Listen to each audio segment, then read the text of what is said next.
예, 안녕하세요. 주말농부TV입니다. 오늘은 이 마늘 이제 추비 시기는 다 이제 끝났지만 마늘을 좀 더 굵고 좀 비대하게 그리고 저장성을 높이기 위해서 좀 어떤 것들을 하면 좋을지 좀 말씀드리려고 하는데요. 지금 이렇게 마늘에서 주고 있는 거는 이제 칼슘하고 이제 붕서가 섞인 제품을 이제 물에 타서 수용성으로 이렇게 뿌려주는 거예요. 비료 주는 시기는 이제 다 끝내야 되고 대신에 2차 성장이 일어나지 않게 질소가 빠진 이런 이제 칼슘제, 붕소제들을 좀 뿌려주면 좋은 시기라서 오늘 마늘 어떻게 이제 마지막에 잘 관리를 해야 될지 좀 집중적으로 또 한번 소개를 시켜드리겠습니다. 네, 오늘은 이 마늘을 아주 그 알이 굵고 괜히 수확량을 굉장히 많이 늘리는 방법에 대해서 좀 설명을 드리려고 하는데요. 마늘이 깨끗합니다. 지금 이렇게 보시는 것처럼 대도 굉장히 굵고요. 예, 의성 6종 마늘인데 충남 예산에서 심고 있는 의성 6종 마늘인데 굉장히 대도 굵고 잎도 굉장히 깨끗하게 지금 자라고 있어서 저는 굉장히 만족스럽게 지금 키우고 있는데요. 2월 중순부터 1차 추비를 주면서 3월 마지막 주에 3차 추비까지 이제 맞추고 병충해 방제도 지금 한 2번 정도 해줬습니다. 살충제, 살균제 이렇게 섞어서 이제 병충해 방제도 2주 간격으로 해줬고, 그래서 그런지 썩은 것들도 없이 잘 크고 있어요.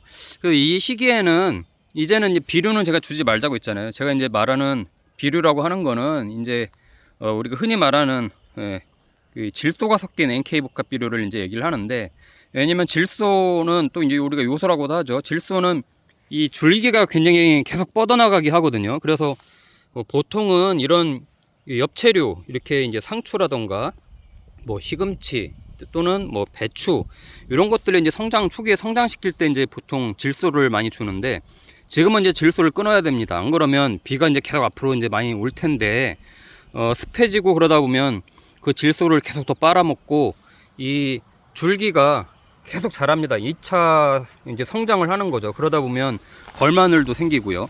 그래서 이제 오늘은 이제 그 질소를 뺀 이제 칼슘하고 붕소 중심으로 이렇게 보시면 마그네슘도 있죠. 이 가리가 이제 칼륨인데 칼륨은 조금 약간 들어가 있고, 이제 칼슘과 이제 붕소 이제 좀 같이 들어 있는 이런 비료를, 이게 친환경 이제 비료입니다. 친환경 비료인데 이 비료를 좀 주려고 이렇게 오늘 준비를 하고 있고요. 뭐 다른 건 안 줍니다. 이런 비료는 이제 수용성이기 때문에, 가루로 돼 있지만 수용성이기 때문에 굉장히 이제 조금 주는데, 한번 제가 이렇게 한번 손바닥에 찍으면서 한번 해볼게요. 얘가 20리터 기준으로 한 20g, 20g이라고 하면은 한 이 정도, 손바닥에 한 숟가락 정도, 이 정도의 양이고, 요거는 이제 20리터가 안 되는 정도의 이제 소독통인데 한 15리터 정도 될 거예요. 여기에 이제 얘를 이 정도 분량만 섞으면 돼요. 보통 한 20리터에 20g을 넣으라고 이제 이 표시는 돼 있는데, 하여튼 뭐 숟가락으로 크게 한 스푼 그 정도 해가지고 해주면 충분하게 이제 이 수용성으로 이제 안에서 이렇게 녹아서 이제 되죠. 이런 애들을 이제 이렇게 섞어주면, 다른 거 아무것도 안 넣었어요. 아무것도 안 넣고 이렇게 이제 잘 녹여가지고, 수용성이기 때문에 비료가 잘 녹아요. 이렇게 해서 이제 얘를 이제 위에다가 옆면 시비로 이제 뿌려줄 거고요. 그러면 이렇게 이제 마늘이 알이 굵어져야 될 이제 시기가 이제 다가오잖아요. 이 시기에 굉장히 이제 알도 굵어지고, 또 제일 좋은 거는 저장성. 예, 마늘도 그렇고 양파도 그렇고 잘 키워서 이제 나중에 처마 밑에 그늘에 이제 이렇게 걸어 놓았는데 막 썩는 분들 많이 계실 거예요. 썩거나 또 벌레 먹는 경우도 있어요. 나중에 이렇게 또 잘 건조를 시켰는데도 불구하고 마늘 그 뿌리는 데서 이렇게 계속 뭐 이렇게 벌레가 생겨가지고 갉아먹는, 예, 그래서 이제 썩기도 하고, 그런 현상들을 이제 방지할 수 있게 지금 미리 이제 그런 칼슘과 이제 붕소를 줘서 어떻게 보면 이 과실은, 이 마늘의 과실은 이 알이잖아요. 밑에 이제 마늘 알이니까 얘를 좀 비대하게 해주고 저장성이 높여주는, 예, 그런 이제 역할들을 해는 이런 약재들을 주면 좋고요. 사실 잘 키워놓고도 이제 2개월 남았는데, 수확 때까지 2개월 남았는데 잘 키워놓고도 마지막에 이런 관리를 잘 못하면 알이 작거나 굉장히 수확량이 적어지는 그런 현상들을 많이 보실 거예요. 초반에는 잘 크는 것 같은데 한 5월 달 정도 들어가면서 잘 안 크고, 예, 또 비실비실하고, 그러면서 마늘 때도 뭐 이렇게 굵어지지 않고. 마늘은 아시다시피 마늘 때 굵기와 잎의 넓이 이런 거에 비례해서 밑에 마늘도 굉장히 이제 굵직하게 크거든요. 이 마늘이 뭐 얇거나 이렇게 작거나 이런 애들은 좀 다른 애들보다 작잖아요. 작거나 이런 애들은 알도 작습니다. 예, 그런 애들은 이제 문제가 좀 있는 애들이죠. 저도 이렇게 다니다 보면 이 아직도 이렇게 뭐 작거나 뭐 어떤 것들은 좀 썩어서 이렇게 뽑아버려야 되는 것들도 있고 하거든요. 저도 이런 것들은 보시면 잘 안 크잖아요. 그래서 이렇게 이제 가장 안 클 때는 이 잎을 봅니다. 잎이 나와야 되는 부분, 이렇게 이제 새로 나오는 잎들이 혹시 썩었는지 아니면 벌레 먹었는지 이렇게 잡아당겨서 이 쑥 뽑히면은 그런 애들은 뿌리 썩은 병이 있는 거고, 이런 애들은 아직 이렇게 뽑히진 않거든요. 이쪽을 한번 여기 한 4개 정도가 이렇게 작은 상태로 있는데 지켜보는 거죠. 이 병에 걸린 건지 아닌지. 아직까지는 병이 걸렸다가 막 쑥 뽑히니까 이제 그런 걸로 테스트를 하고, 그리고 나머지들은 썩었다 싶으면 바로 뽑아서 버립니다. 이 풀도 잘 뽑아줘야 되고요. 풀도 잘 뽑고, 저도 그래서 일주일에 한 번씩 오면 이렇게 작은 애들은 꼭 손으로 이렇게 잡아당겨 봅니다. 잡아당겨 보면 이 썩은 애들은 쑥 뽑혀요.